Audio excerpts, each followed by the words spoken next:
존경하는 국민 여러분, 독도는 우리 땅입니다. 그냥 우리 땅이 아니라 40년 통한의 역사가 뚜렷하게 새겨져 있는 역사의 땅입니다. 독도는 일본의 한반도 침탈 과정에서 가장 먼저 병탄되었던 우리 땅입니다. 일본이 러일 전쟁 중에 전쟁 수행을 목적으로 편입하고 점령했던 땅입니다. 러일 전쟁은 제국주의 일본이 한국에 대한 지배권을 확보하기 위해 일으킨 한반도 침략 전쟁입니다. 일본은 러일 전쟁을 빌미로 우리 땅에 군대를 상륙시켜 한반도를 점령했습니다. 군대를 동원하여 왕궁을 포위하고 황실과 정부를 협박하여 한일 의정서를 강제로 체결하고 토지와 한국민을 마음대로 징발하고 군사시설을 마음대로 설치했습니다. 우리 국토 일부에서 일방적으로 군정을 실시하고 나중에는 재정권과 외교권마저 박탈하여 우리의 주권을 유린했습니다. 일본은 이런 와중에 독도를 자국 영토로 편입하고 망루와 전선을 가설하여 전쟁에 이용했던 것입니다. 그리고 한반도에 대한 군사적 점령 상태를 계속하면서 국권을 박탈하고 식민지 지배권을 확보하였습니다. 지금 일본이 독도에 대한 권리를 주장하는 것은 제국주의 침략 전쟁에 의한 점령지의 권리, 나아가서는 과거 식민지 영토권을 주장하는 것입니다. 이것은 한국의 완전한 해방과 독립을 부정하는 행위입니다. 또한 과거 일본이 저지른 침략 전쟁과 학살, 40년간에 걸친 수탈과 고문, 투옥, 강제징용, 심지어 위안부까지 동원했던 그 범죄의 역사에 대한 정당성을 주장하는 행위입니다. 우리는 결코 이것을 용납할 수가 없습니다. 조선 건국 이래로 600년 동안 우리는 권력에 맞서서 권력을 한 번도 바꿔보지 못했다. 비록 그것이 정의라 할지라도, 비록 그것이 진리라 할지라도 권력이 싫어하는 말을 했던 사람은, 또는 진리를 내세워서 권력에 저항했던 사람들은 전부 죽임을 당했다. 그 자손들까지 멸문지화를 당했다. 패가 말씀했다. 600년 동안 한국에서 부귀영화를 누리고자 하는 사람은 모두 권력에 줄을 서서 손바닥을 비비고 머리를 조아려야 했다. 그저 밥이나 먹고 살고 싶으면 세상에서 어떤 부정이 저질러져도, 어떤 불의가 문 앞에서 벌어지고 있어도, 강자가 부당하게 약자를 짓밟고 있어도 옳은 척하고 고개 숙이고 외면했어요. 눈 감고 귀를 막고 비굴한 삶을 사는 사람만이 목숨을 부지하면서 밥이라도 먹고 살 수 있던 우리 600년의 역사, 제 어머니가 제게 남겨주었던 제 가훈은 야 이놈아, 오남돌이 정 만든다, 계란으로 발이 친다, 바람 부는 대로 물결 치는 대로 눈치 보며 살아라. 80년대 시위하다가 감옥 간 우리의 정의롭고 혈기 넘치는 우리 젊은 아이들에게 그 어머니들이 간곡히 타일렀던 그들의 가훈 역시 야 이놈아, 계란으로 발치기다, 그만둬라, 너는 뒤로 빠져라. 이 비겁한 교훈을 가르쳐야 했던 우리의 600년의 역사, 이 역사를 청산해야 한다. 권력에 맞서서 당당하게 권력을 한번 쟁취하는 우리의 역사가 이루어져야만이 이제 비로소 우리의 젊은이들이 떳떳하게 정의를 얘기할 수 있고 떳떳하게 불의에 맞설 수 있는 새로운 역사를 만들어낼 수 있다. 한나라당 이 정권을 잡았다고 한번 생각해 보십시오. 어떤 일이 일어나겠습니까? 큰일 납니다. 정말 큰일 납니다. 경제가 무너질 것입니다. 복지정책도 그때부터 뒷걸음칠 것입니다. 중산층과 서민들의 생활이 흔들릴 것입니다. 동서화합은 깨질 것입니다. 남북 대화도 물 건너갈 것입니다. 모든 것이 뒷걸음칠 것입니다. 모든 것이 무너질 것입니다. 안 됩니다. 반드시 민주당이 승리해야 됩니다. 반드시 민주당이 승리해서 국민의 정부 개혁을 완수하고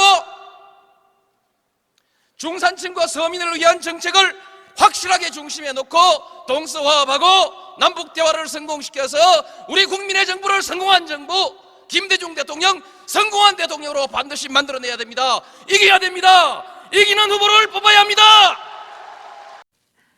심리적 의존관계, 의존 상태를 벗어나야 됩니다. 국민들이 내 나라는 내가 지킨다라고 하는 의지와 자신감을 가지고 있어야 국방이 되는 것이지, 미국한테 매달려가지고 바지가랑이 매달려가지고 미국 엉덩이 뒤에서 숨어가지고 형님 백만 믿겠다, 이게 자주국가의 국민들의 안보의식일 수가 있겠습니까? 이렇게 해서 되겠습니까? 인계철선이란 말 자체가 염치가 없지 않습니까? 남의 나라 군대를 가지고 왜 우리의 안보를 위해서 그 인계철선으로 써야 됩니까? 피를 흘려도 우리가 흘려야죠. 그런 각오로 하고 우리가 할 수 있다는 자신감을 가져야 무슨 경제적인 일이나 또 그 밖에 무슨 일이 있을 때 미국이 호주머니 손 넣고 그러면 우리 군대 뺍니다, 이렇게 나올 때 이 나라의 대통령이 미국하고 당당하게 그러지 마십시오 하든지, 예, 빼십시오 하든지 말이 될 거 아니겠습니까? 난 나가요 하면 다 까무러치는 판인데 대통령 혼자서 어떻게 미국하고 대등한 외교를 할 수 있겠습니까?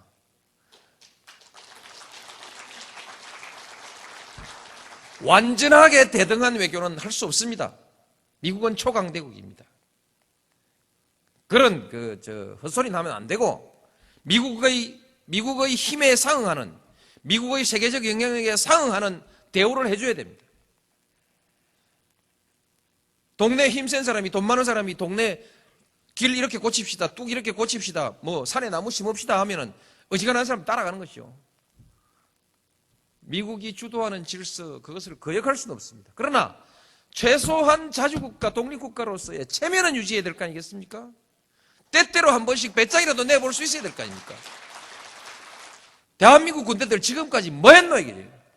나도 군대 갔다 왔고 예비군 훈련까지 다 받았는데 심심하면 사람한테 세금 내라 하고 불러다가 뺑뺑이 돌리고 훈련시키고 했는데, 그 위에 사람들은 뭐 해서 작전 통제권, 자기들 나라 자기 군대 작전 통제도 한 게 제대로 할 수 없는 군대를 만들어 놔놓고 나 국방장관이요, 나 참모총장이요, 그렇게 별들 달고 끄드럭거리고 말았다는 얘기입니까? 그래서 작동권 회수하면 안 된다고 줄줄이 모여가가지고 성명 내고 자기들의 직무유기 아닙니까?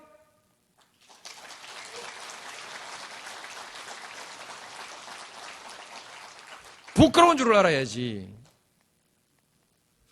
이렇게 수치스러운 일들을 하고 작동권 돌려받으면 우리 한국군들 잘해요.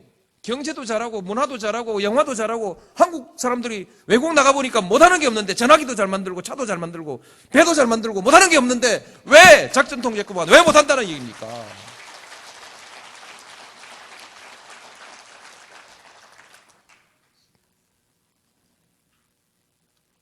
실제로요, 남북 간에도 외교가 있고 한국과 중국 사이에도 외교가 있는데, 북한의 유사시라는 건 뭐 있을 수도 없지만, 전쟁도 유사시도 있을 수가 없지만, 그러나 전쟁과 유사시를 항상 우리는 전제하고 준비하고 있는데 중국도 그렇게 준비하지 않겠습니까?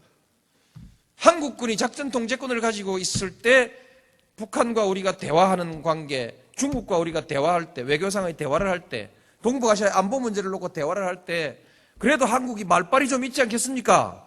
작전 통제권도 없는 사람이 민간 시설에 폭격을 할 건지 안 할 건지 그것도 마음대로 결정 못하고, 어느 시설에 폭격할 건지 그것도 지 마음대로 결정 못하는 나라가 그 판에 가가지고 중국한테 무슨 할 말이 있습니까? 북한한테 무슨 할 말이 있어요? 이것은 외교상의 실리에 매우 중요한 문제 아니겠습니까? 유사시가 없을 거니까 그런 걱정할 거 뭐 있노? 그럴 밖에야 뭔데 뭐 작동권이니 뭐니 있기는 왜 있어야 돼요? 여기까지 몰라서 딴소리 하는 건지 알고도 딴소리 하는 건지 모르지만은 나는 그분들이 외교 안보의 기본 원칙, 기본 원리조차도 모른다고 생각지는 않습니다. 맹세기 국방부 장관을 지낸 사람들이 북한 문제, 북한의 유사시에 한중 간에 긴밀한 관계가 생긴다는 사실을 모를 리 있겠습니까?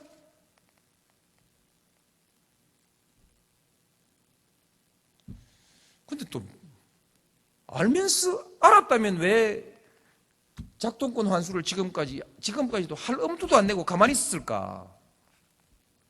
근데 불가사의한 일입니다. 모든 것이 노무현이 하는 것만 반대하면 다 정의라는 거 아니겠습니까? 흔들어라 이제 흔들어라 쟤. 저 난데없이 굴러들어온 놈.